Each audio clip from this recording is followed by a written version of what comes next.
Hey guys, and welcome back to the Gran Turismo 4 Żółteks only challenge.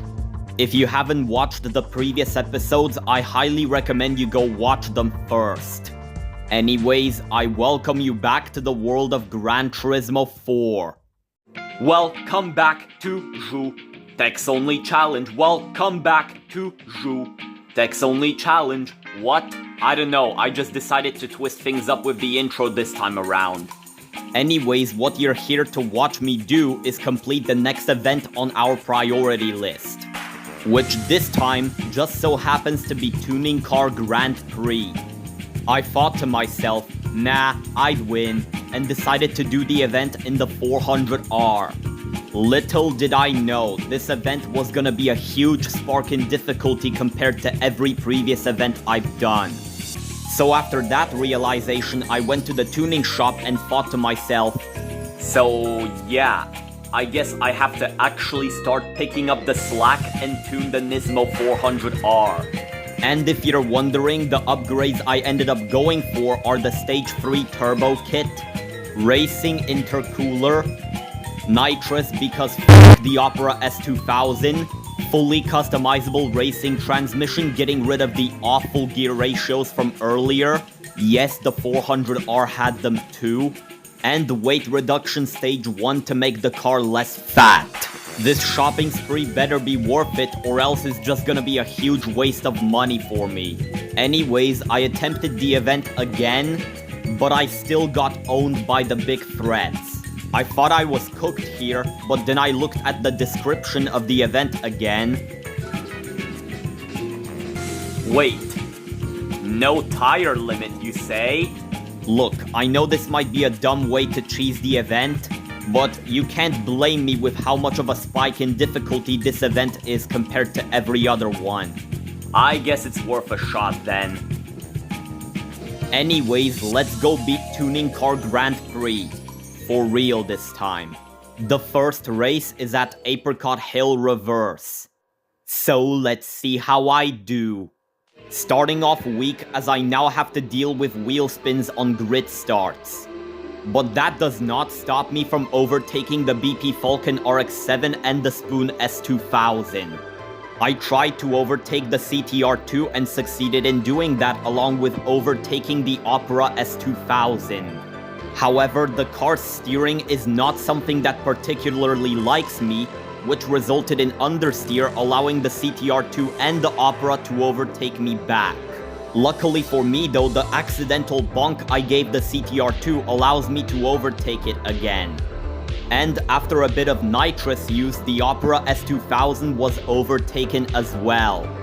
The only thing standing between me and first place now is the R34 Nismo Skyline. However, catching up to it did not come without its difficulties.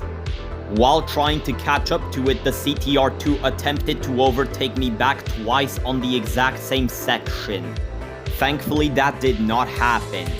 And getting slipstream from the R34 Skyline also allows me to overtake it on the straight heading into the second lap.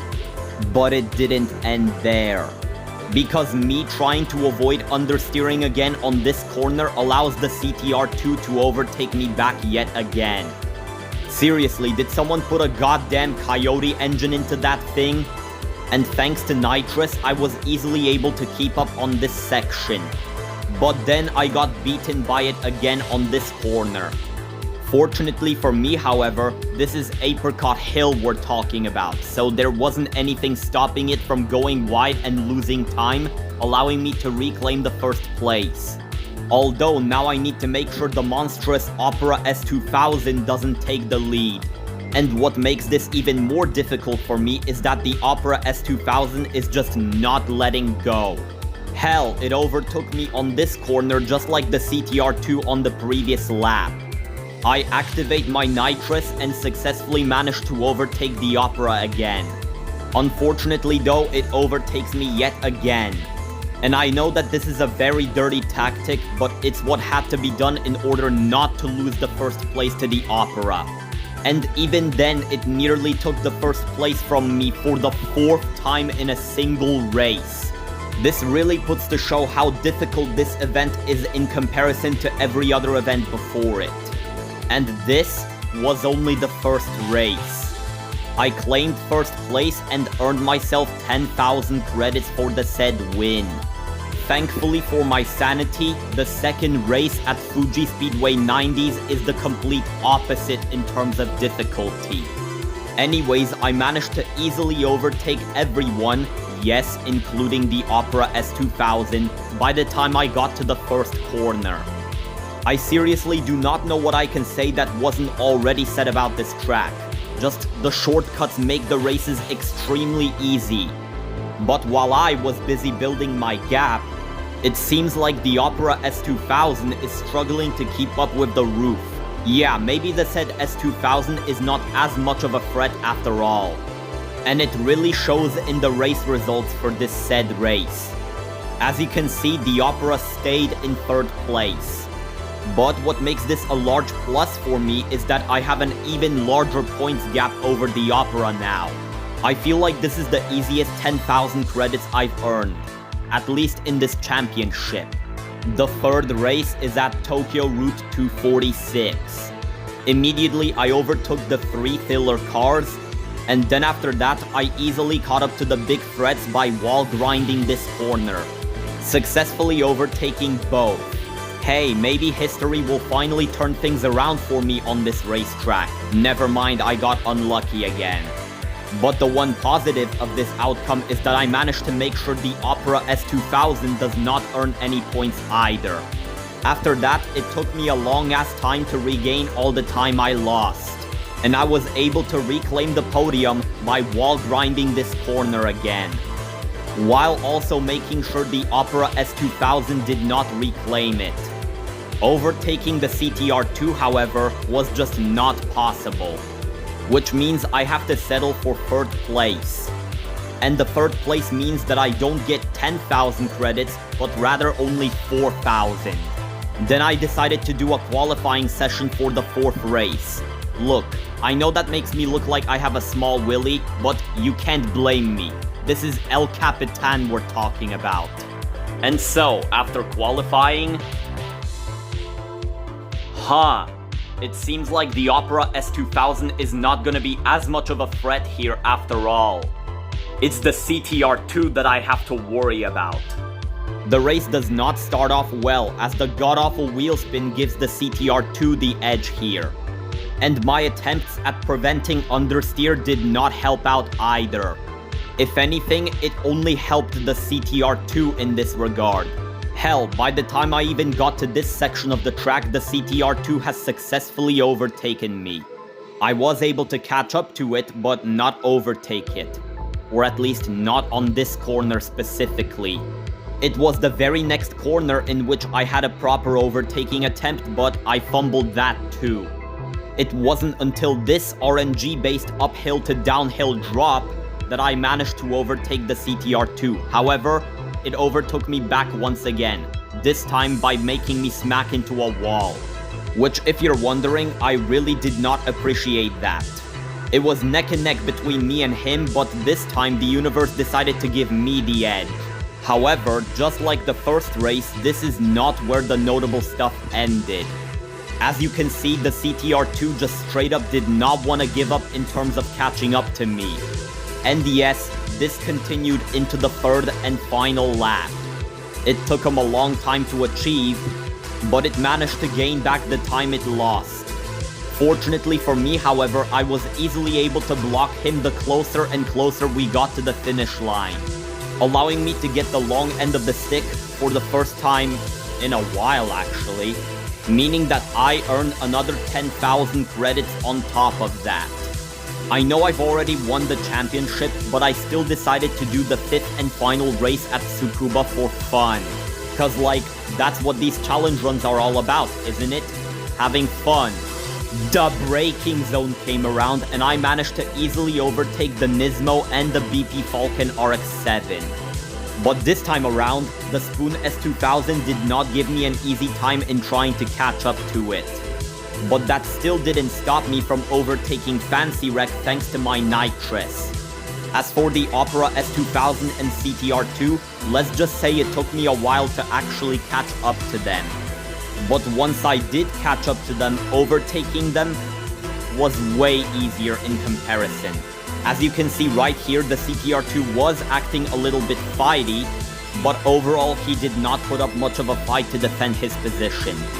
Nor did the Opera S2000, which I managed to catch up to a lap later. Although overshooting the braking zone meant that I accidentally bonked the Opera S2000 off the road. Even then, it attempted to refuse but did not succeed, thankfully. Blah blah blah, I just cruised to the finish line and won the race, successfully taking out both the CTR2 and Opera S2000, aka two of the biggest threats of the event. Which means I also earn another 10,000 credits for first place, and earn an additional 20,000 credits for winning the championship, financially recovering from buying all of those upgrades earlier. And yeah, that's Tuning Car Grand Prix. Anyways, let's see what we get as a prize car for winning this event. Insert extra information here.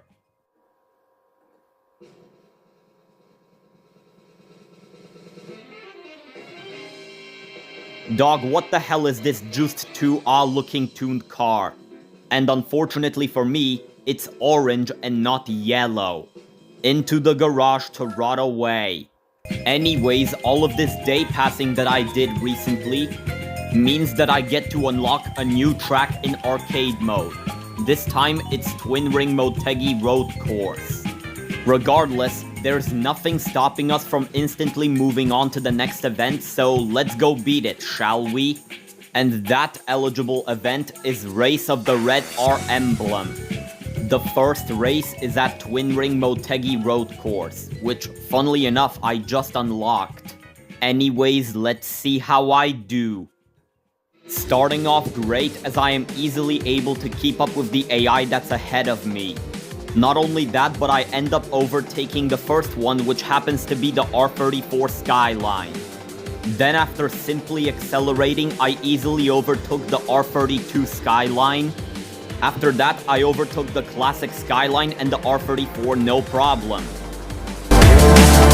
Meaning that the only thing standing between me and first place now is this R33 Skyline in the front, which I also managed to easily overtake.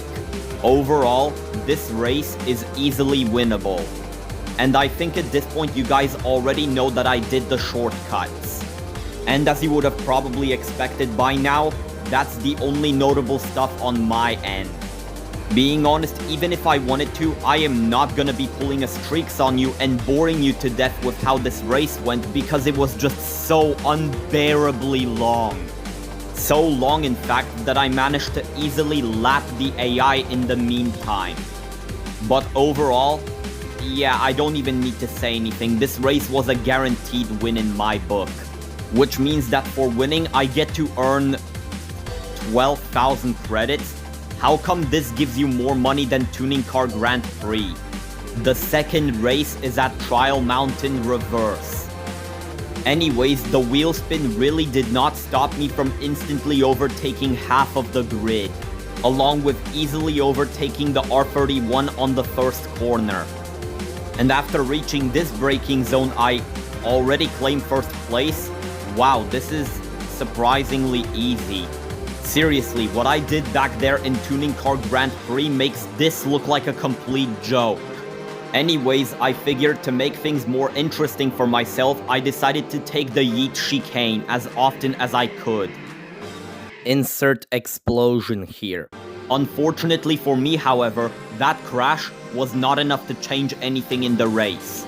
On the third lap, the Yeet chicane accidentally ended up benefiting me, and same can be said for when I took it on the fourth lap. Nothing really notable happened when I took it on the fifth lap. As for the sixth and final lap, well, the footage speaks for itself. Either way, the win for this was also pretty easy, allowing me to earn the easiest 12,000 credits ever. The third race is at Fuji Speedway 80s. Finally, I don't have to deal with the 90s layout. Anyways, the first 3 cars were easily overtaken. Not only that, but I also managed to overtake Tails Special and Budget Toaster before I even got to the first corner. Is the event really that easy? No, it's supposed to be the opposite. But I've gotta say, even if this race was easy, it had a great vibe to it. You know why I say that? Because Bushwalker Healer was playing in the background, which was a really great song to listen to. I kinda feel bad that the US players never got to hear it. Now, before anybody pinpoints to it in the comments, I don't think liking a song is vibe out behavior. I think that's a regular human instinct. But enough of going off topic. Besides that, nothing much happened after I overtook the leading car. Another easy 12,000 credits earned. The 4th race is at New York Reverse. Immediately, I overtake the gray R34 Skyline that's in front of me. Then the white R34 Skyline goes down easily without a fight. As for the 2000 GTR Skyline, yeah, I can't say overtaking it was any different. I easily catch up to the mirror-looking R33, and I accidentally bonk the gray R33 while trying to do a wall grinding tactic, meaning that I fall back down to 3rd place. Thankfully not for long, as I easily managed to catch up to them no problem, even if it required me to do even more wall grinds. And before you ask, yes, the walls are easily grindable on this track. Heading into this braking zone, I easily overtake the gray R33, but given I'm physically incapable of driving properly, it overtakes me back. Still, I can easily out-accelerate it, also successfully making it past the mirror-looking R33. And then nothing really notable happened apart from me spinning on this corner, losing a ton of time as a result, allowing the mirror-looking R33 to overtake me back again. Thankfully for me, however, the superior acceleration I have allows me to overtake it again. But yeah, nothing much happened after that, and I was easily able to take the win and earn my well-deserved 12,000 credits. The 5th and the final race is at Suzuka Circuit. Immediately, I managed to out-accelerate literally everybody and overtake them right away. That's literally everything notable that happened on my end. Matter of fact, I'd say this race is the perfect example of my life, because nothing interesting ever happens to me and I constantly have to endure the plain boredom in the absolute pitch black void that is my house, while literally everybody else my age, from what I can tell in the general public anyway, just keep getting constant thrill and entertainment in their lives. It's really fucking embarrassing how boring my life is currently. But either way, the race has been cleared very easily, allowing me to get up to the highest amount of credits I've had so far in the series. And yeah, that's Race of the Red R emblem. Anyways, let's see what we get as a prize car for winning this event. At this point, I don't expect it to be anything but not a Żółtek.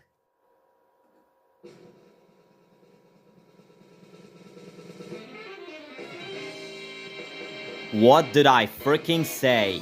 It's not a Żółtek. Who could have seen that one coming? Never gonna let you leave the garage. And that's about it for today. I don't really have anything to say that hasn't already been said in an ending segment, so thanks for watching and I'll see you in episode 10.